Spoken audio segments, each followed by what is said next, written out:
Right now, you are panicking. You are a technical corporate professional, a marketer, a financial analyst, an HR director, or an operational manager. You're watching artificial intelligence completely rewrite the rules of the global labor market in real time, driven by an intense existential fear of becoming obsolete. You're spending your weekend through generic online courses. You're collecting a digital certificate in prompt engineering, basic Python, and a generative AI for business.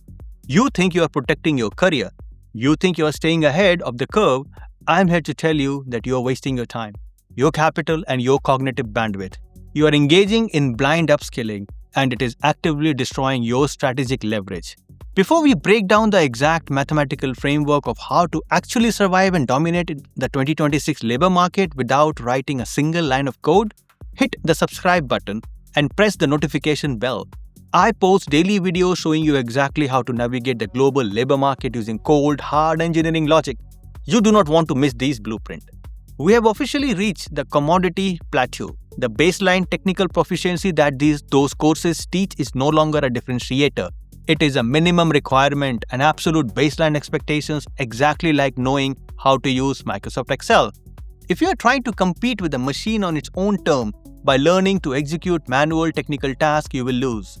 The real risk in the 2026 corporate ecosystem is not being replaced by AI. The real risk is remaining a generalist in an era of hyper-efficient execution.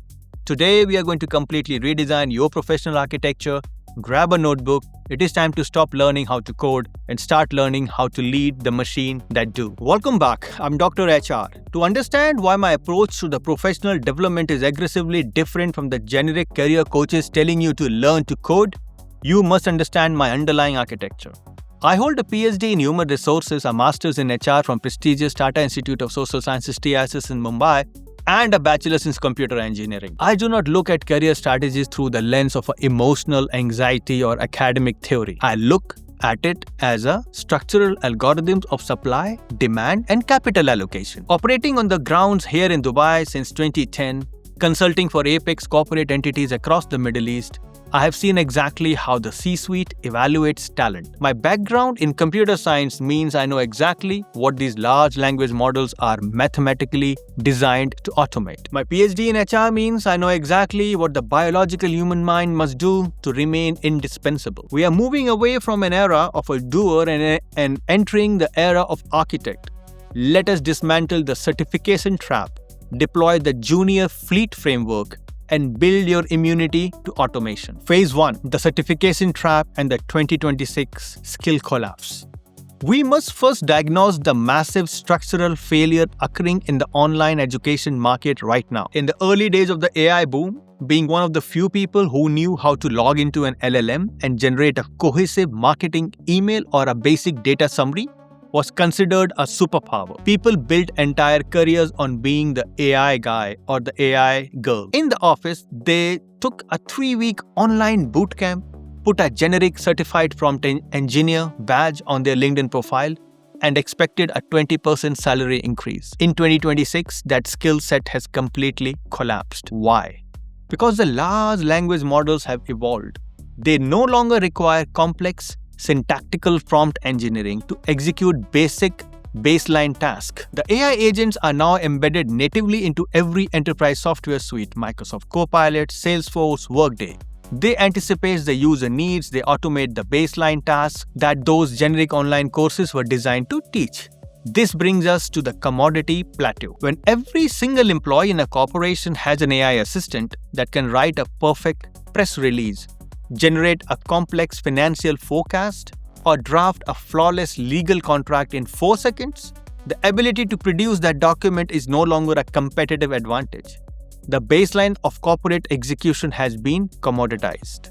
The technical proficiency in basic AI tools is no longer a differentiator. It is the absolute floor of the entry-level corporate survival. If you are a non-technical professional desperately trying to learn basic data science or rudimentary coding to stay relevant, you are fighting a losing battle. You're trying to outcompute a supercomputer. The transition you must make right now is psychological. You must pivot from the fear of replacement to the cold realization that the highest paid professional in the world are not the ones who do the work. They are the ones who orchestrate the system. You must stop trying to be a better generalist and start becoming a specialized auditor. Phase 2.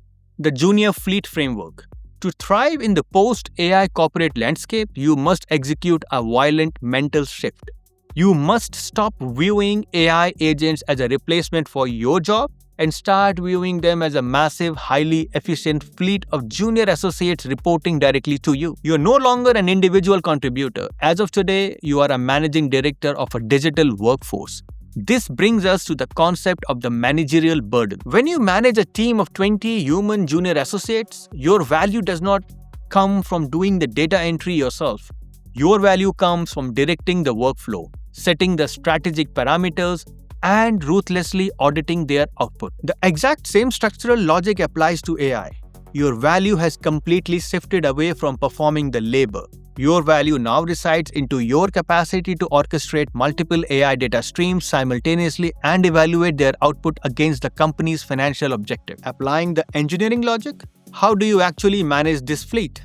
You weaponize the exact prompt architecture we discussed in our previous masterclass.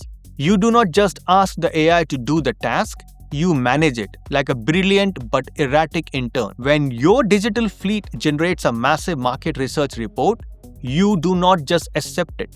You deploy the Socratic drill master protocol. You command your AI, I am reviewing the market analysis you just generated. Do not summarize it. Act as a Socratic interrogator.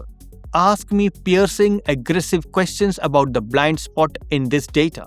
Force me to defend the underlying assumptions. You use meta-negative prompting to filter the garbage. You command your fleet. Generate a strategic internal memo for the CHRO regarding our Q3 attrition rate.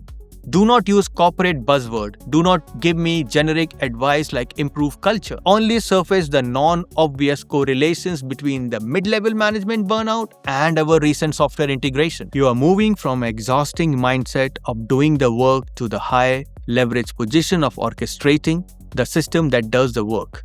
An amateur does the labor. The architect builds the machine that does the labor. Phase 3. Mastering architect oversight and edge case. If the AI is doing 95% of the heavy lifting, gathering the data, structuring the code, formatting the report, drafting the emails, where exactly does your $150,000 salary comes from? It comes from the 5%. It comes from your edge case intuition. We are shifting the focus from manual execution to architectural thinking. An architect does not pour the concrete. An architect designs the physics of the building to ensure it does not collapse under stress. An edge case in systems engineering is a rare, complex, highly nuanced scenario that falls outside the standard operational parameters. AI models are trained on historical data. They are magnificent at solving the center of the bell curve, the standard, predictable, recurring problems. But they break down spectacularly when they encounter chaos, irrational human behaviors, or unprecedented structural shift. The context deficit. Artificial intelligence lacks one critical component that biological humans possesses: nuanced organizational context. The AI does not know the chief marketing officer and the chief financial officer have been engaged in a passive-aggressive political turf war for last 3 years.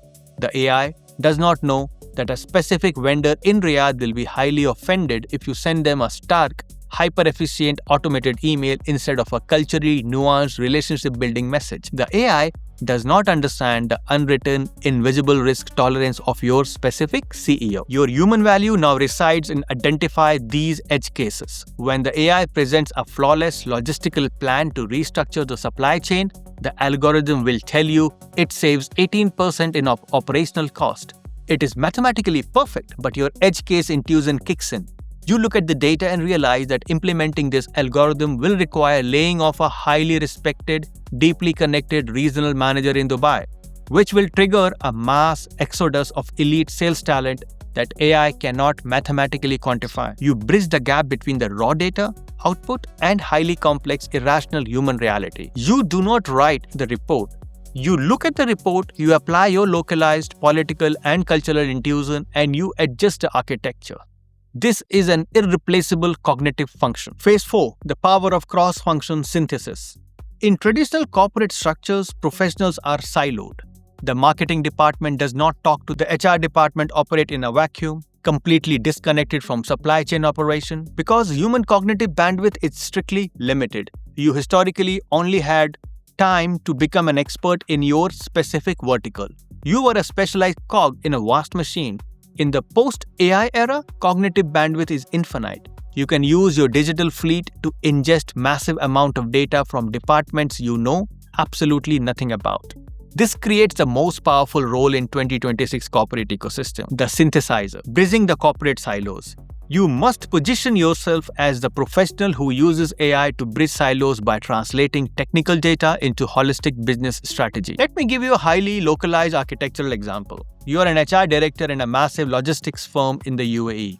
Your attrition rate among warehouse managers is spiking.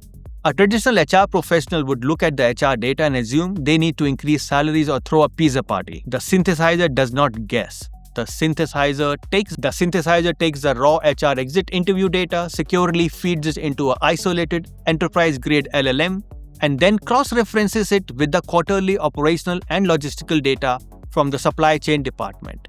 You command the AI, analyze this cross-departmental data, find the non-obvious correlation between the operational supply chain delays and the specific dates our HR attrition spikes. The AI reveals the hidden truth.